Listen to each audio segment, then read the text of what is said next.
Il est 8 heures, Dame Kakou reçoit sa première cliente dans son salon de coiffure à Gonzagueville, dans la commune de Port-Bouët. Elle est bénéficiaire d'un financement de l'agence emploi jeune. J'ai pris l'argent, c'est pour investir dans la coiffure, vente de mèches. Avec un peu que j'ai reçu, j'arrive à m'occuper de mes enfants. Dame Kakou se souvient encore de ses moments de souffrance en voulant tenter l'aventure hors du pays. J'ai une camarade en Tunisie.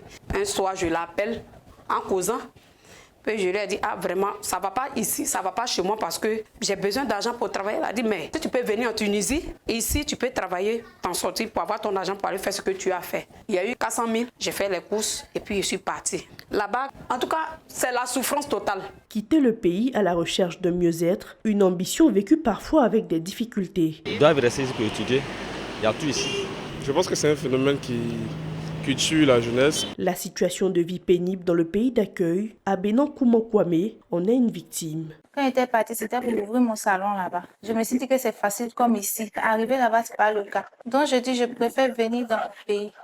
Puisque je suis là-bas, je ne peux rien faire. Dans le village d'Anna, commune de Bingerville, nous retrouvons Jean-Paul Niapo, rentré en 2017 après avoir fait la Tunisie et la Libye. Aujourd'hui, il est à la tête de l'Association pour la réinsertion des migrants de retour en Côte d'Ivoire, RMC. Je suis parti de manière régulière et je me suis retrouvé dans une situation d'irrégularité. Aujourd'hui, nous avons eu des projets avec l'OIM, des projets qui ont été financés par la France. Et nous sommes les partenaires d'exécution. Nous gérons le volet supervision et le recrutement des différents migrants qui ont souhaité participer à ce projet. À ce jour, plus de 300 personnes ont bénéficié de formations en entrepreneuriat, en agriculture, avec l'aide de son association. La question de l'insertion des migrants revenus au pays demeure une réelle préoccupation pour l'État de Côte d'Ivoire et ses partenaires privilégiés dans l'OIM. On a procédé à l'assistance de un peu plus de 13 000 migrants au retour et à la réintégration, donc avec des profils très différents, hommes, femmes, des situations familiales différentes, des besoins, des vulnérabilités et des opportunités aussi pour eux à l'arrivée différentes. L'enjeu, c'est la durabilité. Il faut être à côté de ces personnes-là pendant un certain temps pour s'assurer que leur réintégration est effective. Selon le directeur général de la diaspora, après les récentes crises en Tunisie ou encore au Soudan, un comité interministériel a été mis en place. Pour réussir une intégration durable, le tout n'est pas d'accueillir. Le tout est de construire une réappropriation d'un projet social et économique aussi. Et pour ça, on a mis en place un dispositif justement qui permet de travailler à une réappropriation de projets. Et quand on est convaincu que ça marche, il faut passer à une seconde phase, qui est la phase des pratiques réelles. Sur la situation des 7000 migrants arrivés à Lampedusa en Italie il y a quelques mois, dont 2000 indiquaient être à l'origine des Ivoiriens, Gaoussou Karamoko se prononce.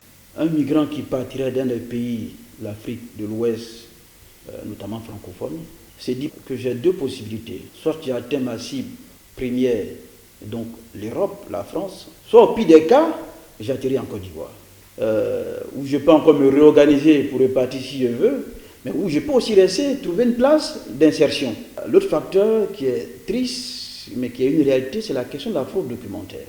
Nos documents ne peuvent pas se trouver dans des mains autres sans qu'il y ait des complicités internes.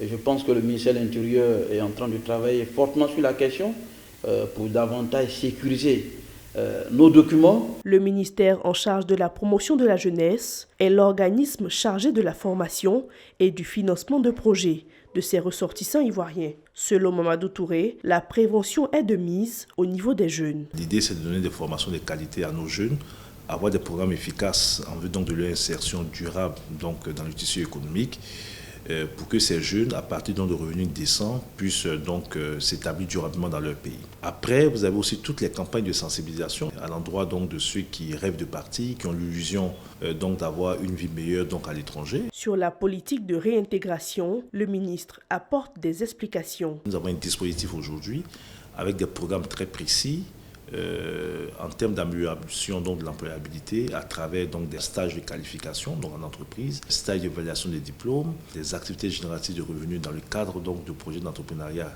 qui sont financés, les formations en apprentissage pour apprendre des métiers donc, à des jeunes ou l'emploi direct à travers la collecte donc, des besoins des entreprises et la mise en relation avec des jeunes qui sont porteurs de diplômes. Le budget total mobilisé est de 2 milliards de francs CFA.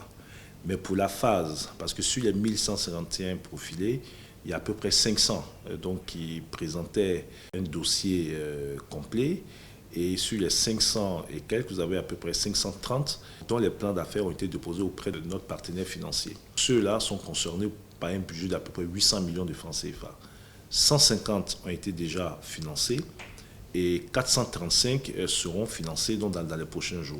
Après le déblocage des ressources, nous avons un suivi post-financement pour nous assurer que les ressources débloquées sont utilisées pour ce pourquoi ces jeunes ont été financés et que ces activités marchent. Selon les dernières estimations de la division de la population du département des affaires économiques et sociales des Nations Unies en 2020, le nombre de migrants internationaux s'élève à plus de 281 millions.